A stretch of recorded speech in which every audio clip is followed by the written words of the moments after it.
today's presentation, I will introduce you to a method for improving test case selection during continuous integration. And the method was jointly designed and evaluated by me and two of my colleagues at the university. Miroslav is one of them, and Regina Habek is the other colleague. Also in today's presentation, I'll talk about how testers can improve the effectiveness of this method by handling one type of noise called class noise that is found in real data. So just some quick background information about me. I'm a PhD student at the University of Gothenburg, and my research focus has been on improving test case selection. I hold two Master of Science degrees, one in software engineering from Gothenburg University and another in management and finance from Birmingham City University in the United Kingdom.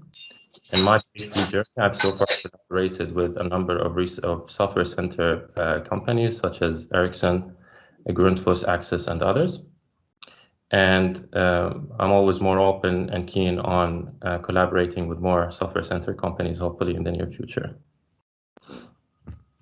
So let me start my presentation with some quick background information about what the continuous integration and delivery pipeline or process looks like. So typically when we talk about the CI, continuous integration and delivery process, we refer to the entire workflow of stages and steps, right, for building a software system with the ultimate goal of reaching from development to production in a fast manner and with high quality. And this process is triggered, as soon as this process is triggered, it starts by downloading all the commits made by developers. And then it tries to compile these commits and creates what is called a build. And then as soon as the build is created, we do a lot of testing to verify that no new faults occurs in the build. And then we usually deploy to a testing environment where we also do some acceptance testing with the customer, and then we deploy to production. So let me zoom in a little bit and focus on this CI pipeline from a testing lens. So what you see here in the diagram illustrates a continuous integration process for 4 builds, denoted with those circles, and a number of test cases as illustrated with the diamonds on the arrows underneath every build. As you might know, part of the testing that we do in regression and continuous integration is to perform regression testing, where we kind of always want to verify that no new faults or no new changes in the code have any adverse effect on existing functionalities in the system under test. So naturally, a safe approach for doing so is to run all the test cases that we have in the full scope suite or in the suite that we have. And by safe, I mean that it's safe in a sense that we do not, or we minimize the risk of missing out faults when we execute all the test cases we have in the suite. But actually, the problem with this approach in continuous integration is that it's not really scalable when the system under test grows in size and complexity, and when you have a lot of builds and commits being made every few minutes on a daily basis. So we cannot actually tolerate the long execution time that it will take all these tests to run and keep the developers waiting for this time for feedback from the continuous integration system about their commits, because this will also add to the stress and anxiety level of the developers, and which might in turn affect their productivity in the workplace, right? So for this reasons, companies actually organize their test cases in suites of varying sizes. They often have the full scope suite, which you can see here to the left of the diagram. So you see here those arrows of varying sizes, and those basically reflects the type of suites that companies use. So in the full scope suite, we have all the test cases that have been implemented, and those are usually executed over weekends because the execution time for those tests will probably take days. So yeah, so those are kept for the weekend. And then we have the daily suite, which includes a smaller subset of test cases, but those will also still take hours and they will usually run overnight. And then we have the minimal suite. This is the smallest type of suite, the subset of test cases that is usually run after a build is created.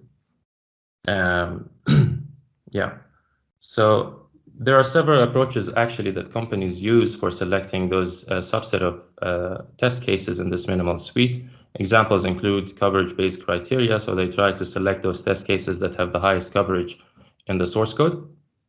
They use static code analysis, and they also use statistical based approaches and other approaches.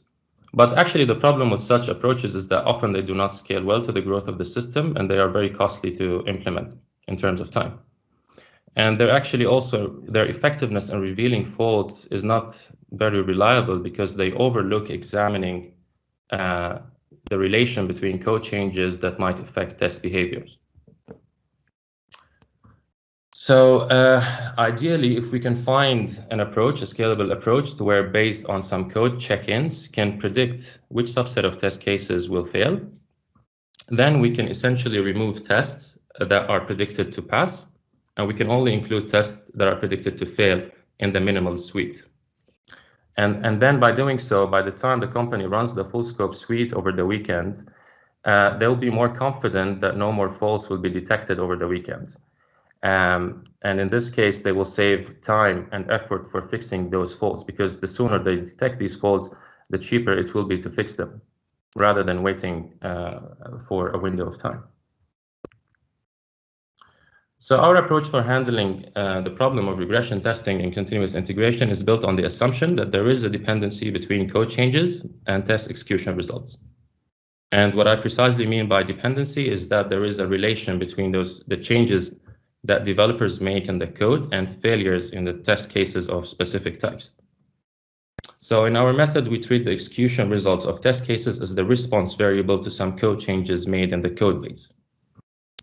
And based on this assumption, we created a method that utilizes machine learning and textual analysis of source code, from which we predict a subset of test cases that we should include in the minimal suite type. We call the method MeBots, which stands for method using bag of words for test selection. And the method enacts 3 sequential steps, as you can see here in the diagram. And the first step is about collecting historical code changes and the relevant set of test cases that were executed against those code changes. And the purpose of doing this collection is that we want to feed those into a machine learning classifier for doing the prediction of test cases. But in step 2, before we do that, we need to make some conversion from textual format of the code into feature vectors that we can use in step 3 for training and building a classifier. So let me talk more about each step in this method in more details. So the first step involves, as I said, extracting code changes and the execution results of all test cases that will run against these changes. Suppose now we have 2 builds. I want to extract the changes made between those, or 2 revisions if you want to talk about the version control management system and code review system, because we need to have a reference ID to tell us, okay, so from which 2 revisions we want to extract these code changes. So what we do is we go to the version control management system and run a get, for instance, a get diff utility to extract the delta between 2 revisions. And suppose we get this code as this code fragment as the changes from extracting from the get diff utility operation. And then the next step will be to look at all the test cases that will run against this code in build 2. Okay, so what we do with that is then we randomly pick a test execution result for one of the test cases that was run against this code change. And in this case, we picked the verdict or the execution result of T1, which is failed. And we use that for labeling each line of code in the extracted code change, as you can see. So now we move on to the next step, which is feature extraction, and this involves converting all the collected code changes. Of course, this collection of code changes will be repeated multiple times, as much as you want, as many times as you want, to collect enough historical code changes and test execution results. And then once we do that, we need to convert this collected changes from code into feature vectors. And based on previous experimentation that we did actually on different feature extraction algorithms, we decided to use the bag of words since it proved to give the best representation in the context of test case selection. And the bag of word approach basically it starts by tokenizing all the lines, the input lines, and it counts the number of occurrences of each token in the line, and it puts its corresponding number in a table-like format like this one. And notice here also in this table how the class value changed here. We use the value 1 to represent a passing test, and we use the value 0 to represent a failing test. So as soon as the transformation of source code from text into feature vector is complete, now we're ready to feed these feature vectors into a classifier for training. So we want to train the classifier now.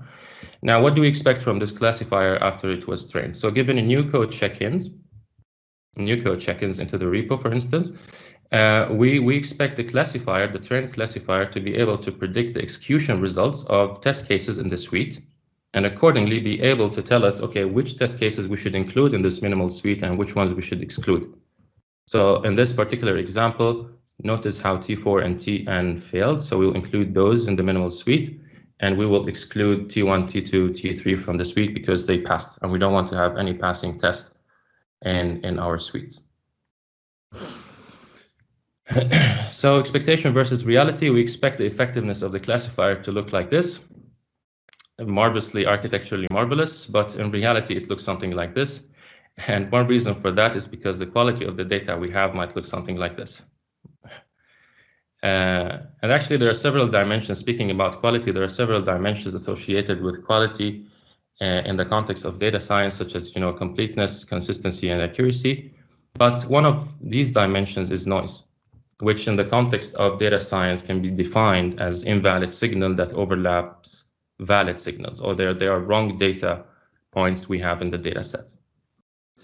And we all know that noise has a detrimental effect. Like even from our signal processing background, we know that noise is something that we don't want. But there are several questions in this context that need to be answered. So one of which, okay, so what are the types of noise that we can see in the data set?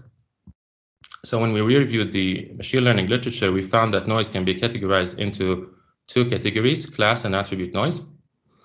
And class noise refers to data points that are incorrectly labeled. And one common type of class noise that we found is when we have contradictory entries in the data set. So what are contradictory entries? So those are entries that are duplicate. They have the exact same representation. They have the same features, but they have different class values, as you can see here in the example. So in the context of source code analysis and test selection, we have this example with two printf statements, for example. They have the exact same features, but they have different class values, as you see. So the other type of noise is attribute noise, and it refers to some corruptions in the value of one or more attributes. And some common types of attributes that we also identified is when we have missing values. We have some columns that are empty, or we have erroneous values. So we've used some measurement tool that yielded erroneous values in those attributes. But in this presentation, I'll only be focusing on class noise, and I'll leave the discussion about attribute noise for the next presentation, hopefully, because I've also done some work on the attribute noise aspect. So tying back to the class noise type, so the first question will be, okay, so we need to ask, how do we calculate the ratio of noise? How much noise do we have in a data set? Now, okay, suppose we have this data set where we have these two contradictory entries presented by the printf statement. And what we do is basically we just need to count the number of contradictory entries in that data set and divide it by the overall number of entries we have in the set. So in this particular example, it's the ratio of class noise we have is 40% because we have two entries that are contradictory divided by the overall number of entries in the set. Okay, now the second question is, okay, what is the effect of class noise when it appears in different ratios in the data set on the learner's performance for test selection? That's the second question that we want to answer. And to answer that question, we designed and implemented a controlled experiment where we examined the effect of class noise at 6 different ratios, 10, 20, 30, 40, 50, and 60%, on the predicted performance of a classifier for test selection. And we measured the predicted performance of that classifier with respect to 4 dependent variables, and those are precision, recall, F-score, and Matthew correlation coefficient.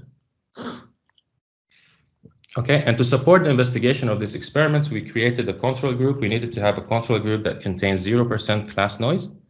In other words, 0% contradictory entries.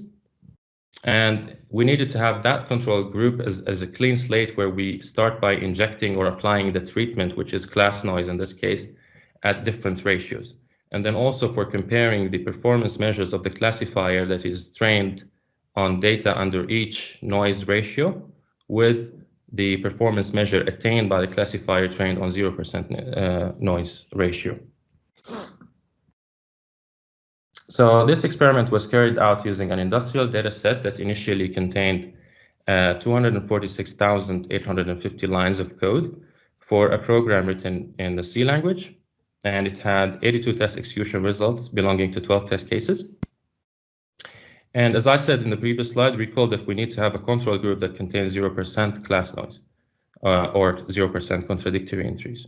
So to derive that control group, we used a library called cosine similarity in Python, where we ran some comparison between feature vectors to compare the angle between feature vectors, and only selected those feature vectors that were similar in their orientations in more than 95%. So the resulting control group that we generated or we had contained 9,330 data points. Now, after we built the control groups, now we needed to generate experimental subjects in order to apply the treatment, and also to achieve some statistical power when doing the comparison between the mean scores and the median scores of the dependent variables with regard to the 6 noise ratios. And for that purpose, we used stratified cross-validation. We set K to 15 on the control group and generated 15 experimental subjects. Each subject contains 622 observations. And once we had experimental subjects ready, we applied the treatment, which is we injected class noise into those subjects at each level, respectively. So for the evaluation, we used a random forest model, and the analysis results showed that there was a downward trend in performance with respect to the 4 performance measures, as you can see here in the bar chart to the right of the screen. And to ensure that the difference between the performance measure was statistically significant, we ran a parametric statistical test to make this comparison, to compare the median scores of the performance measures. And the results were statistically significant for the precision F-score and Matthew correlation coefficient, but not for the recall. In fact, for the recall, the significance was captured only when the noise ratio exceeded 30%. So how do we translate these results into practical knowledge for testers?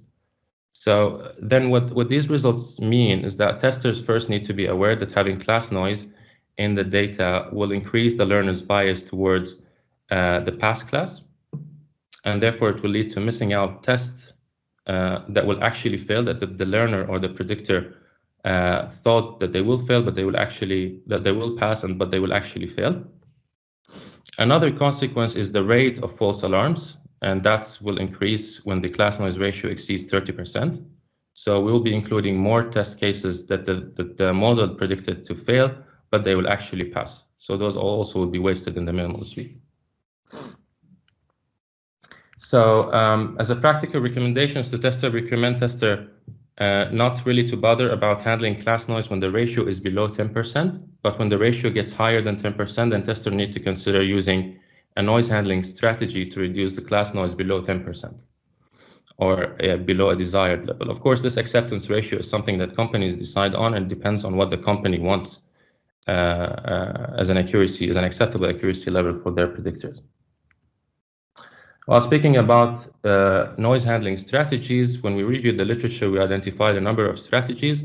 The first one is about fixing contradictory entries by doing relabeling to the class values from one of the binary classes to the other. So we either relabel contradictory entries from 0 to 1, or from pass to fail, or from fail to pass in this context of test selection. The second strategy is actually to remove or toss out contradictory entries from the data set. And the third strategy relies on the tolerance of machine learning algorithms for handling noise. Of course, each one of these strategies has its advantages and disadvantages. For example, if we rely on relabeling, then we might be introducing a bias in the prediction towards one of the binary classes. And if we decide to remove or toss out contradictory entries, then we're compromising information loss in the data that might be important for inducing faults in the interest of removing class noise. And finally, if we decide on just counting on the tolerance of the algorithm, then we actually compromise the effectiveness of the prediction that we get. So we're not, when the class noise ratio gets higher, the tolerance of the algorithm will not actually give good effectiveness. So to wrap up, we recommend testers to measure the ratio of noise class noise before they start using the MeBoss method. And if they found out that the ratio of class noise was less than 10%, then they should not bother about cleaning the data. And if the ratio was more than 10%, then they need to be aware that they need to clean the data or handle class noise, and that there will be tests that are predicted to pass that will actually fail, and they will miss those tests. Also, the same conclusion can be made about the false alarms. So the rate of the false alarms will increase when the noise ratio exceeds 30%, which means that we'll also include tests that are predicted to fail, but they will actually pass. So in terms of future work, we plan to study the effects of attribute noise on the prediction of test cases. It's actually something that I've started with, where we started the effect of removing data points from the data set that comes with high attribute noise on the predictive performance of the classifier. And counterintuitively, what we found was that this had no impact at all on the predictive performance of the classifier. But of course, there's still a lot of work to be done on that line. Another future work that we plan to do is to analyze, to use the MeBot method to actually analyze the code in test scripts and to see if failures in the test can be explained by the script and the code and not just the code base itself. Another future work we would like is that we would like to validate this assumption about dependency between code changes and test case types. And for that, we are currently working with two master students actually on an experiment where the students are systematically seeding code changes and they're monitoring the reaction of test cases of particular types. Finally, I just want to mention that we worked with a number of testers from different software companies recently to create a classification scheme that captures the dependencies between code changes and specific particular types. And the purpose of this taxonomy is to help us understand the sensitivity of each type of code change on the test cases of different type. And what this heat map illustrates is the overall agreement between testers on the dependency between different code change categories and different test case types. And at the end, I hope that you've enjoyed this presentation, and I look forward to collaborating with as many of you in the future. Thank you very much.